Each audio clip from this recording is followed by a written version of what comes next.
હાલો good morning guys. હવે આજના લેક્ચરની અંદર આપણે જોશું ઇન્ડક્શન મોટરનું કાર્ય કે ભાઈ ઇન્ડક્શન મોટર કઈ રીતના કામ કરે છે. ઇન્ડક્શન મોટર કામ કરે છે ને પણ અમુક ટર્મ્સ કઈ ભાઈ સિંક્રોનસ સ્પીડ કેને કહેવામાં આવે છે તમને ખબર છે. હવે હું તમને અહીંયા ડિસ્કસ કરી કે સ્લીપ સ્પીડ કેને કહેવામાં આવે છે, સ્લીપ કેને કહેવામાં આવે છે અને સ્લીપ સ્પીડ છે કેને કહેવામાં આવે છે. ચાલો ફર્સ્ટ ઓફ ઓલ હું ઇન્ડક્શન મોટરનું કાર્ય સમજીએ. એટલે ઇન્ડક્શન મોટરમાં શું હશે કે ભાઈ 3 વાઇન્ડિંગ હશે. હા, 120 ડિગ્રીના ફેઝ તફાવતમાં 3 વાઇન્ડિંગ હશે. હા રેડી, આ 3 વાઇન્ડિંગ હશે.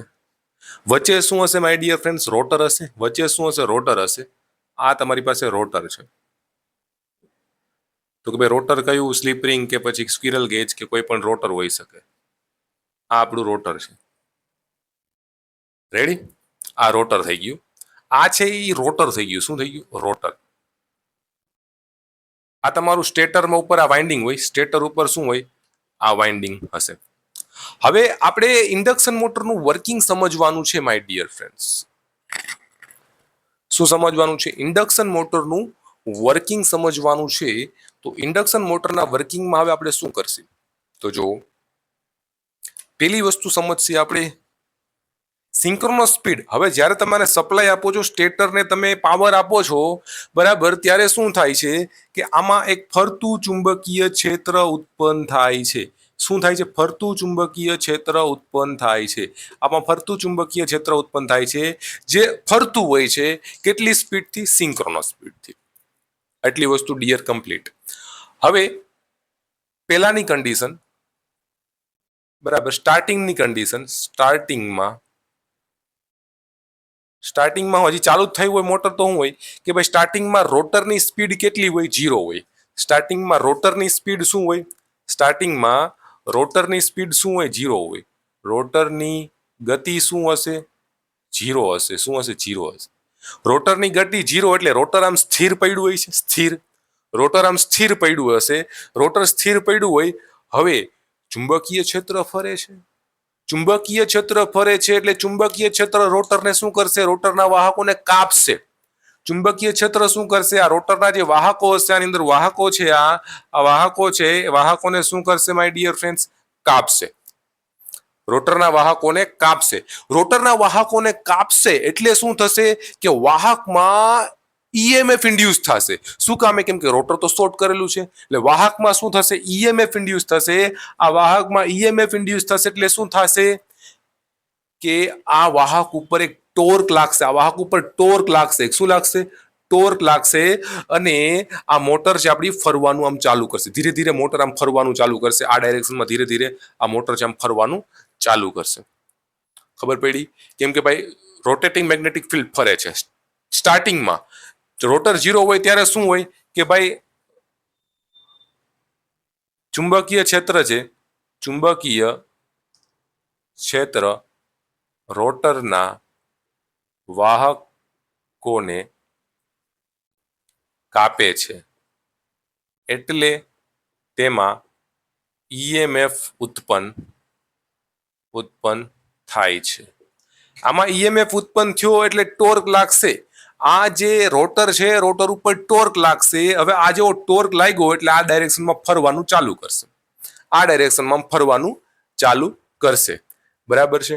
હવે આ કંઈક ફરે છે. હવે શું થાય ખબર? આ રોટર કંઈક ફરે છે, રોટર એ ફરે છે અને આ ભેગું રોટેટિંગ મેગ્નેટિક ફિલ્ડ આરએમએફ જે છે, આરએમએફ રોટેટિંગ મેગ્નેટિક ફિલ્ડ જે રોટેટ ફરતું ચુંબકીય ક્ષેત્ર છે એ પણ ફરતું હોય છે. બરાબર, અને આઈ પણ ફરતું હોય છે. આઈ ફરતું, આની કંઈક સ્પીડ હોય છે. બરાબર, રોટરની સ્પીડ જે હોય છે એને એન નામ આપ્યું. શું? રોટરની સ્પીડને એન નામ આપ્યું. આ જે ફરતું ચુંબકીય ક્ષેત્ર એની સ્પીડ કેટલી? એનએસ હોય છે.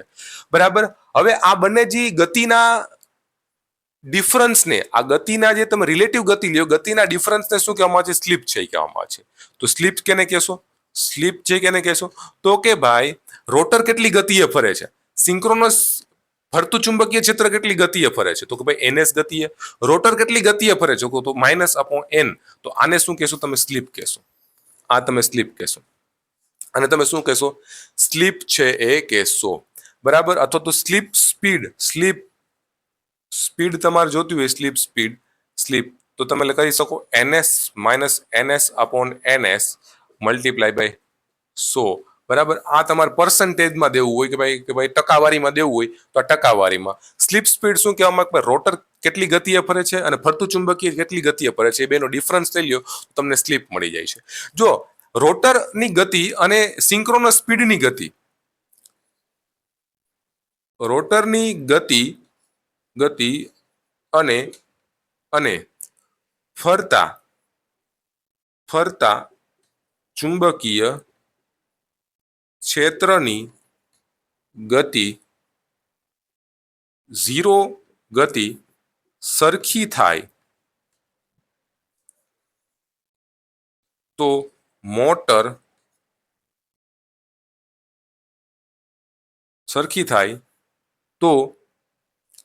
રોટરમાં EMF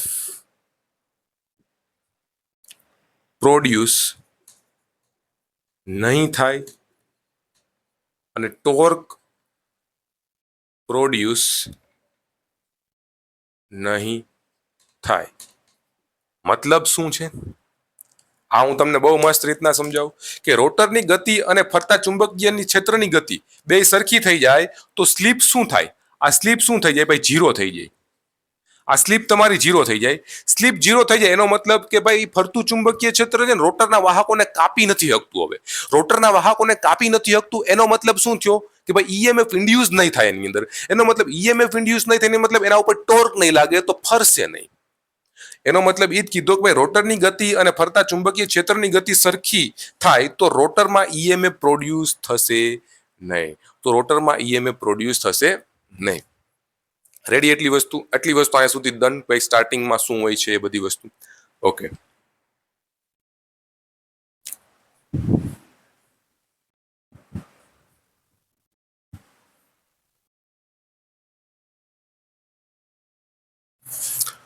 રેડી. હવે હું તમને કહું કે ભાઈ આ તમારી સ્લીપ થઈ ગઈ.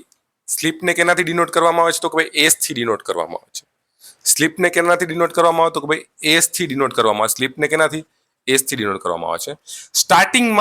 સ્ટાર્ટિંગમાં જે EMF હોય છે રોટરમાં, સ્ટાર્ટિંગમાં લખો, સ્ટાર્ટિંગમાં રોટર EMF શું હોય છે? તો કે સ્લીપ મેક્સિમમ હોય છે, 1 હોય છે. સ્લીપ મેક્સિમમ એટલે 1 હોય છે.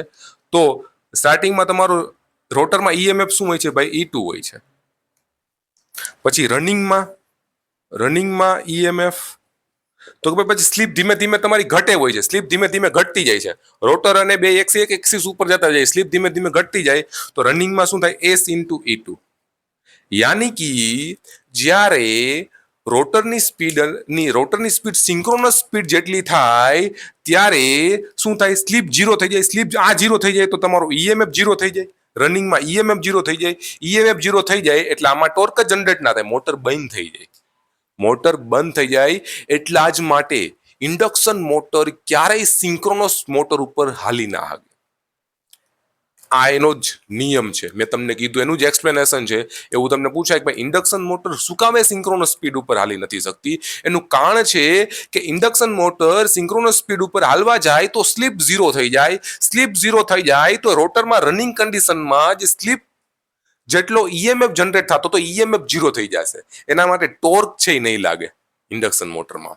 ખબર પડી? બરાબર. એટલા માટે આ રનિંગ કન્ડિશનમાં જે SEF આવશે. સ્ટાર્ટિંગ કન્ડિશનમાં તમારી ફ્રીક્વન્સી F હોય તો રનિંગ કન્ડિશનમાં ફ્રીક્વન્સી S into F થઈ જશે, જે રોટરની ફ્રીક્વન્સી છે.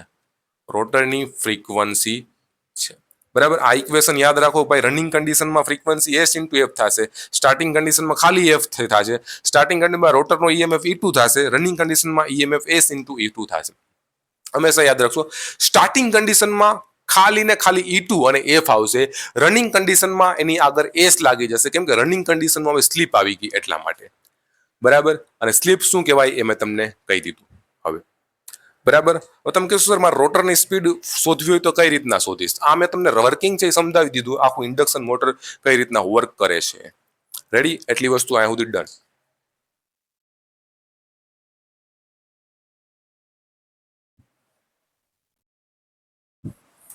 હવે હું તમને એમ કહું કે ભાઈ રોટર કેટલી સ્પીડેથી ફરે છે અને આના પછી એનો એક્ઝામ્પલ એક સોલ્વ કરી નાખીએ.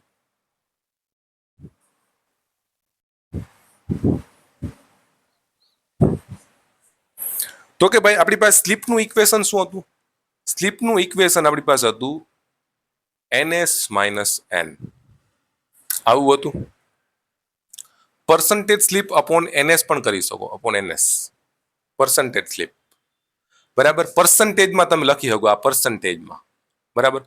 ખાલી સ્લીપ જોતી હોય તો ns માઇનસ n, એ તમને ખાલી સ્લીપ મળશે. બટ તમારે પર્સન્ટેજમાં સ્લીપ જોઈએ એટલે આ લાગશે ns minus ns upon ns સંપૂર્ણ ગુણાકારમાં 100. હવે તમે મને એમ કહો કે આ તો રોટરની સ્પીડ થઈ કે ના થઈ? આને કાઢી નાખો પર્સન્ટેજ, આ રોટરની સ્પીડ થઈ કે ના થઈ? સૂત્રનો કરતા બનાવો, s into ns is equal two ns minus n.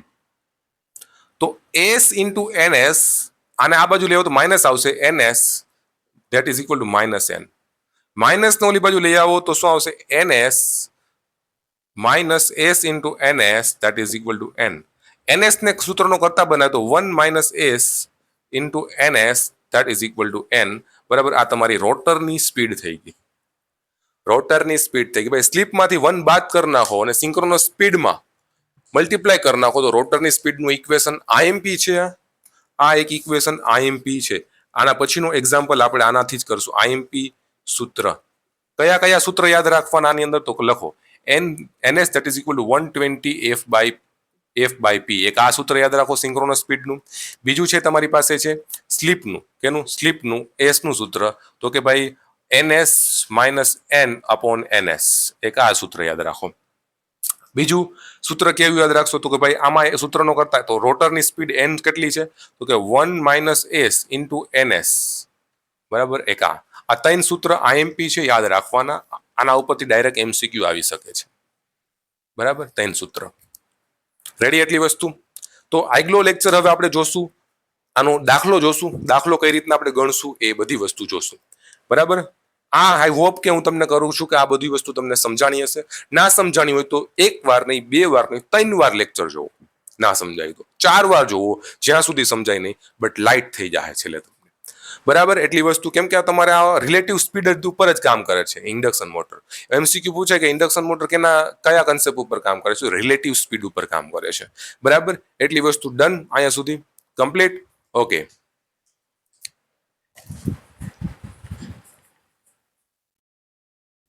એની માસીનો ભોંયસડો મારે અવડું મોટું આ થઈ ગયું.